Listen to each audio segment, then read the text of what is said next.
اعوذ باللہ من الشیطان الرجیم بسم اللہ الرحمن الرحیم صلی اللہ علی حبیبہ صلی اللہ علیہ وسلم۔ ہزاروں درود و سلام ہوں ہمارے آقا و مولا صلی اللہ علیہ وسلم پر کہ جن کے ہر عضو کو اللہ رب العزت نے بے مثال بنایا۔ آپ کی پیشانی مبارکہ کشادہ تھی، چراغ کی مانی چمکتی تھی۔ چنانچہ حضرت حسان بن ثابت رضی اللہ تعالیٰ عنہ نے ارشاد فرمایا، متا یبدو فی اللیل البہیم جبینہ بلج مثل مصباح الدجى المتوقد۔ جب اندھیری رات میں آپ کی پیشانی ظاہر ہوتی تو تاریکی کے روشن چراغ کی مانند چمکتی تھی۔ حضرت سیدتنا عائشہ صدیقہ رضی اللہ تعالیٰ عنہ فرماتی ہیں کہ ایک مرتبہ حضور اقدس صلی اللہ علیہ وسلم اپنے نعلین پاک کی مرمت فرما رہے تھے اور جس سے مشقت واقع ہو رہی تھی تو جبین اقدس پر پسینہ ظاہر ہو گیا۔ آپ فرماتی ہیں کہ وہ دور بیٹھ کر آپ علیہ الصلاۃ والسلام کی پیشانی اقدس کو دیکھتی رہیں اور اس حسین نظارے سے لطف اندوز ہوتی رہیں۔ اللہ کے محبوب صلی اللہ علیہ وسلم کی نگاہ مبارکہ اٹھی، فرمایا عائشہ کیا دیکھ رہی ہو؟ عرض کرتی ہیں یا رسول اللہ، پیشانی اقدس پر چمکنے والے پسینے کے قطرے گویا نور کے موتی معلوم ہو رہے ہیں۔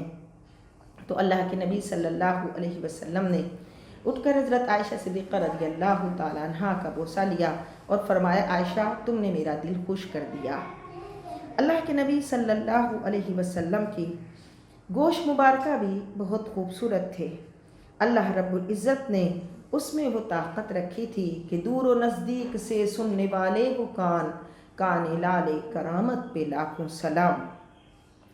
ہمارے آقا صلی اللہ علیہ وسلم آسمان کے دروازے کھلنے کی آواز سن لیتے تھے۔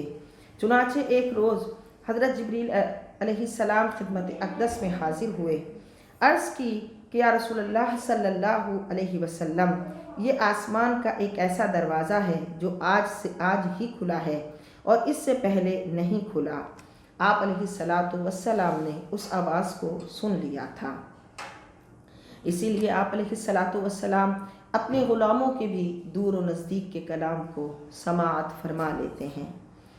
آپ کا منہ مبارکہ بھی فراخ، رخسار مبارکہ ہموار، دندان مبارکہ کشادہ اور روشن و تاباں تھے۔ جب آپ کلام فرماتے تو آپ کے دندان مبارکہ سے نور نکلتا دکھائی دیتا تھا۔ اسی طرح بہقی نے روایت کیا کہ جب آپ ضحک فرماتے یعنی مسکراتے تو دیواریں روشن ہو جاتی۔ آپ صلی اللہ علیہ وسلم کو کبھی جمائی نہیں آئی۔ حضرت عمیرہ بنت مسعود انصاریہ روایت کرتی ہیں کہ میں اور میری 5 بہنیں بارگاہ اقدس صلی اللہ علیہ وسلم میں حاضر ہوئیں۔ آپ خشک کیا ہوا گوشت تناول فرما رہے تھے۔ آپ نے چبا کر ایک ٹکڑا ان کو دیا، انہوں نے بانٹ کر کھا لیا تو مرتے دم تک ان میں سے کسی کے منہ میں کوئی ناخوشگوار بو پیدا نہیں ہوئی اور نہ ہی کبھی منہ کی بیماری ہوئی۔